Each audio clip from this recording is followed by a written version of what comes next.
Hello, thank you for taking my question. I have a question about Star Trek. You know how the Vulcans are really logical and they always do the most logical thing, even if they might not really want to do it. If it's logical, they do it. I was wondering, what would be your best arguments? What would you say if you met Mr. Spock and you were trying to convince him that Catholicism is the most logical worldview and that he should become Catholic? Oh, thank you, Ava. Okay, so I'm very glad for you to ask this question, and I will give you a brief answer now. But what I really want to suggest is that you email it to radio@catholic.com as a weird question so that I can do it on a weird question show where I really have the time to dig into this because it's a fascinating question. Of course, but I'll give you a brief answer now.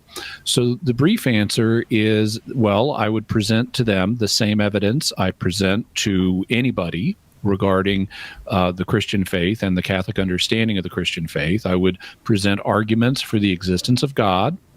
I would present arguments for the resurrection of Christ to show that he's a special person in God's plan that we need to listen to. And then I would look at Jesus's teaching, such as, for example, about the role of St. Peter, which then I would provide evidence for. St. Peter had a special role among the disciples, and it was a leadership role, and the church is going to need leadership in later generations. So you're going to need somebody as the head of the church in later generations, just like Peter was after Jesus ascended back to heaven. And that points to the role of the Pope.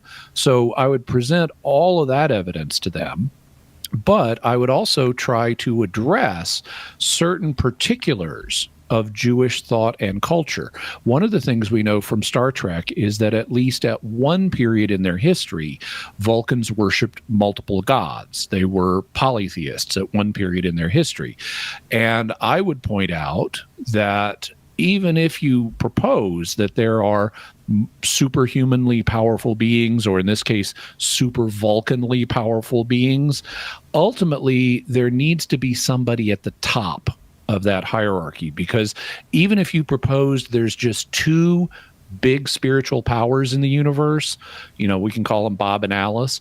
Even if you propose Bob and Alice are like very high-ranking deities, they still exist in a common framework that allows them to interact together in reality.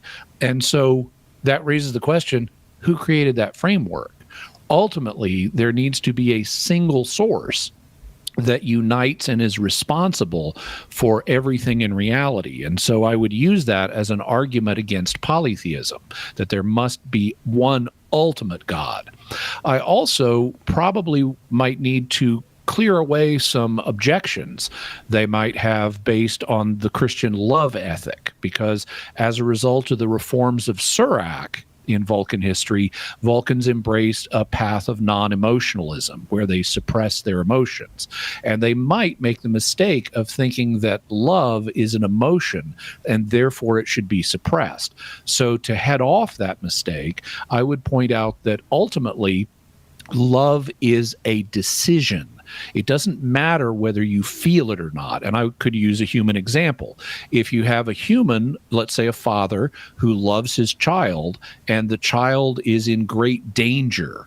Let's suppose the child is about to be, he's visiting Vulcan with his child, and a rabid Lamacha, which is a kind of Vulcan dragon, is about to attack his child. The father, at great danger to himself and feeling great fear and anxiety, would still rush to save his child from the rabid Lamacha. And in doing so, the father is loving his son, even though he doesn't feel the emotion of love. Instead, what love is a choice that wills the good of another person. So if the father wants his son to live long and prosper and chooses to rescue the son from the Lamacha at great personal risk, he is, in fact, loving his son. And so if you're convinced you need to suppress your emotions, that's okay, because love is not an emotion. Now, I would also say it's okay to feel emotions. But if you if you're convinced that you shouldn't, that shouldn't stop you from embracing an ethic of love and undertaking decisions to help other people in order to enable them to live long and prosper. And so the live long and prosper ethic that Vulcans have is actually consistent with the Christian ethic of love, which means willing the good of another person. So that's kind of a sketch of what I'd have to say to Vulcans.